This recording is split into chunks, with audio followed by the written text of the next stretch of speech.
Hello friends, आपके अपने YouTube channel MSc hub में स्वागत है। आज हम आपके लिए एक बहुत ही इम्पोर्टेंट टॉपिक लेकर आए हैं, सॉल्युबल ग्रुप। आज हम इस पूरे वीडियो में देखेंगे सॉल्युबल ग्रुप का डिफिनेशन, एग्जाम्पल और उनसे रिलेटेड थ्योरम।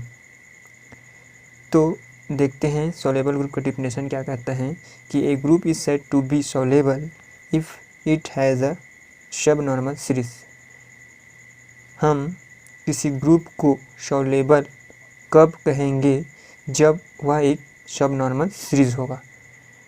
मतलब यदि हम E is equal to N0 subset N1 subset N2 subset it's on subset Nk is equal to G एक हम लोग सीरीज लेंगे, तब यह एक सब नॉर्मल सीरीज होगा। When each Ni is a सब ग्रुप ऑफ Ni-1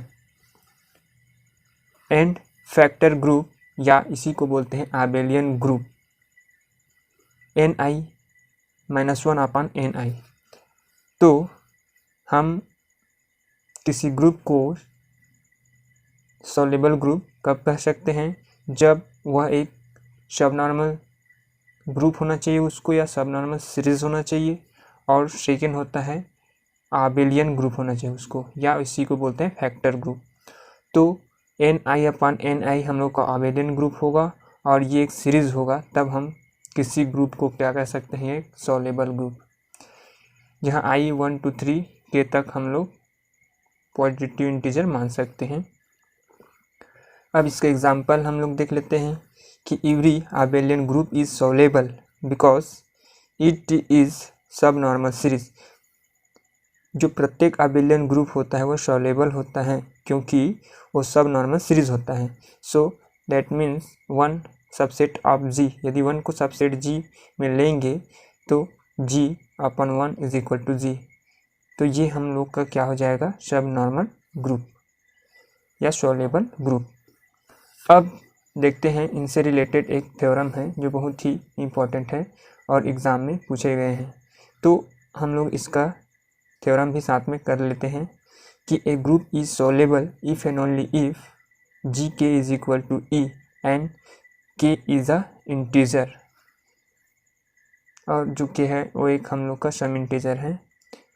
सो हम इस थ्योरम के लिए दो केस मान सकते हैं, फर्स्ट इफ और दूसरा ओनली। तो we shall prove that if and only case. तो सबसे पहले हम लोग देखेंगे इसका इफ पार्ट, और उसके बाद उसे प्रूव करने के बाद फिर हम करेंगे उसका only part. The if part, suppose Gk is equal to E for some integer k। यदि हम सपोज करके चलेंगे कि Gk is equal to E है, तब we shall prove that G is a soluble. तो हमें दिखाना है जो G है वो सॉल्युबल होगा। सो लेट, तो इसलिए हमें लेट करके चल रहे हैं कि N0 is equal to G, N1 is equal to G dash, N2 is equal to G2 dash dash dash, Nk is equal to Gk is equal to E।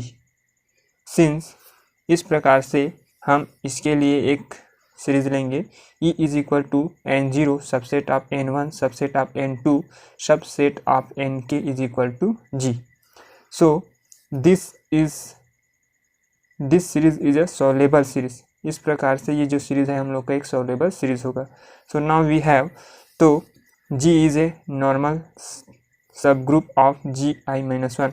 तो जिस प्रकार हम इसके सॉल्युबल ग्रुप की डिफिनेशन में देखे हैं कि Ni इज ए नॉर्मल सब ग्रुप ऑफ Ni-1, उसी प्रकार यदि हम ग्रुप G के लिए लेंगे तो Gi इज ए नॉर्मल सब ग्रुप ऑफ Gi-1 होगा।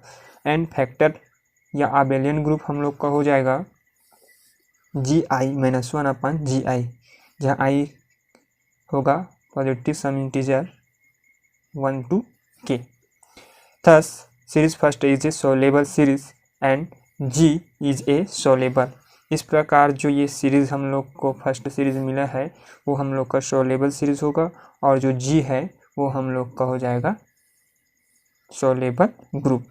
अब हम लोग देखेंगे इसका only part.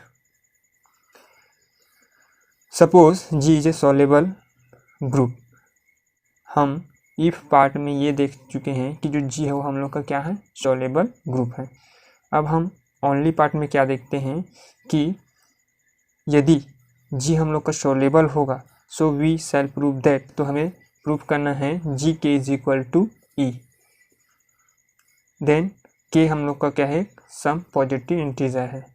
Now n1 subset of n0 dash subset of g1 is equal to g dash, n2 subset of n1 dash subset of g dash का bracket और whole dash is equal to g2, और उसी प्रकार n3 subset of n2 dash subset of g2 dash is equal to g2 dash dash dash ni subset of ni minus 1।